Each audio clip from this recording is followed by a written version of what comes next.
Hello, this is vlog number 3, where I'm going to be sharing all of the information I learned from week 4.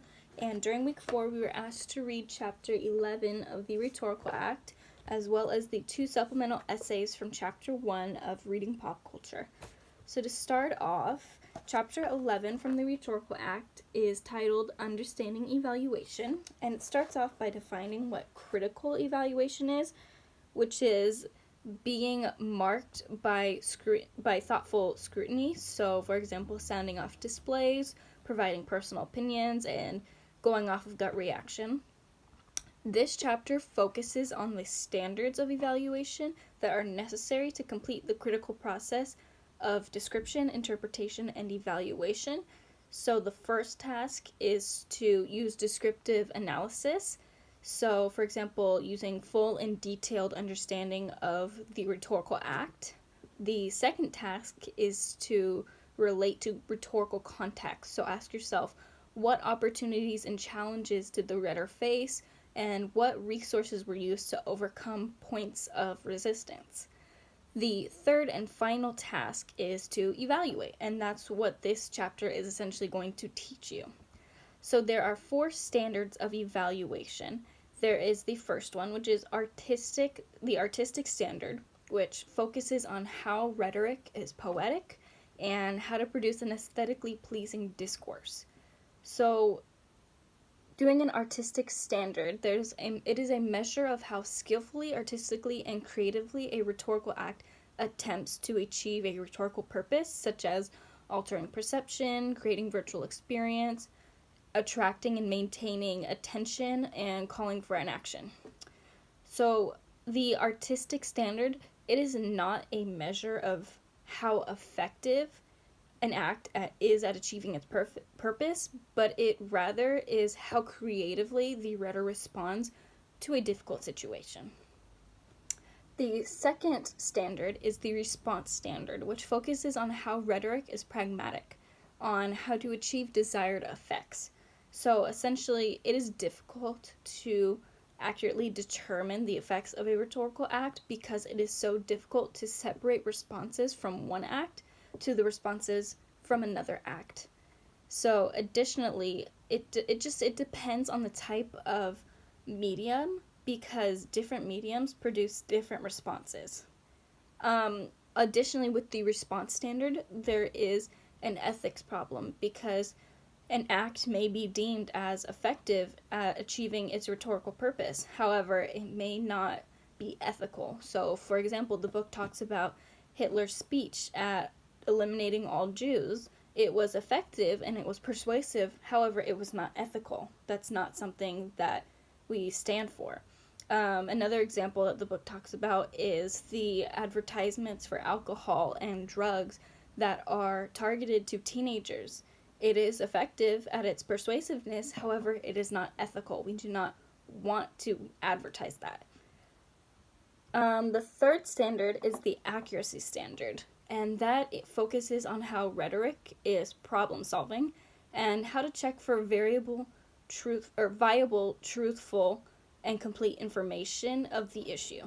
So this standard compares information between sources to check for viable arguments. It wants to check the accuracy. And since rhetoric is problem solving, the truths of rhetoric are social truths that are created and validated by the people. And because of that, there is no real way to verify all rhetorical claims and arguments. The last standard is the moral standard, which focuses on how rhetoric is powerful and how to consider ethics and advancing ethically desirable ends for society and rhetorical practices. So this standard, it judges on the long-term consequences of rhetoric for society. So it usually will decide, is this helpful or is this harmful for our society? And it usually deals with controversial matters and requires you to look at opposing views and the social consequences of the ideas advocated.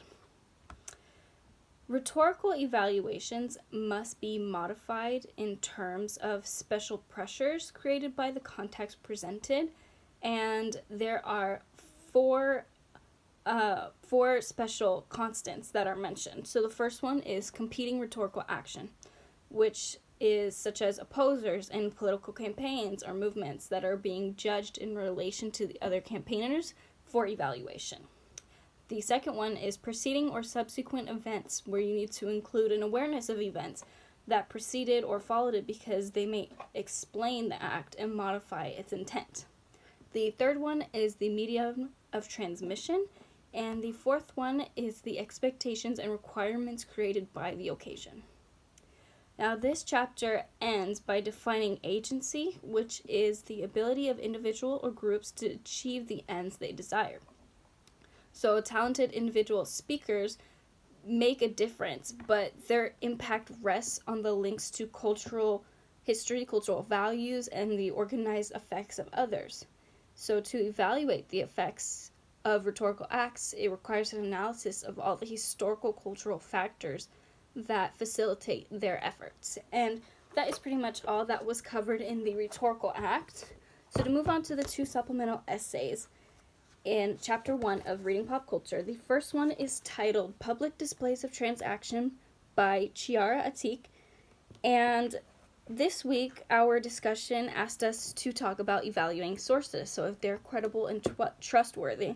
So with these essays, with this essay and the second one that I'm going to talk about shortly, we were asked to evaluate the sources based on what we learned about evaluating in the rhetorical act. So this essay, Public Displays of Transaction, talks about how money is a form of intimacy with humans and with our pop culture today especially, and she evaluates the social media app Venmo and how you can see your friends' transactions and what they're doing.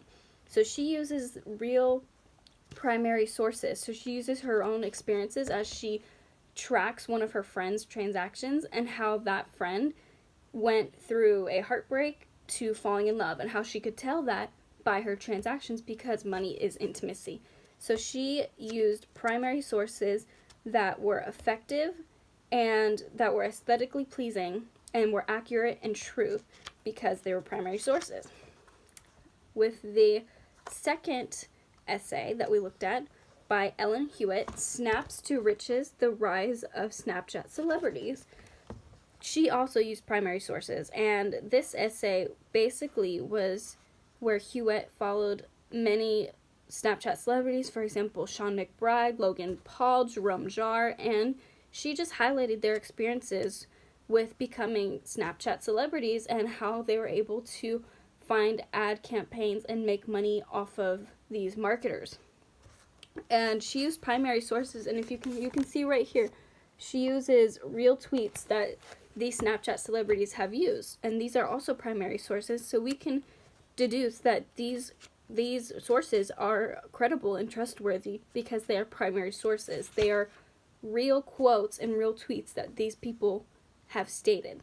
So we can assume that her claim, Hewitt's claim, is accurate.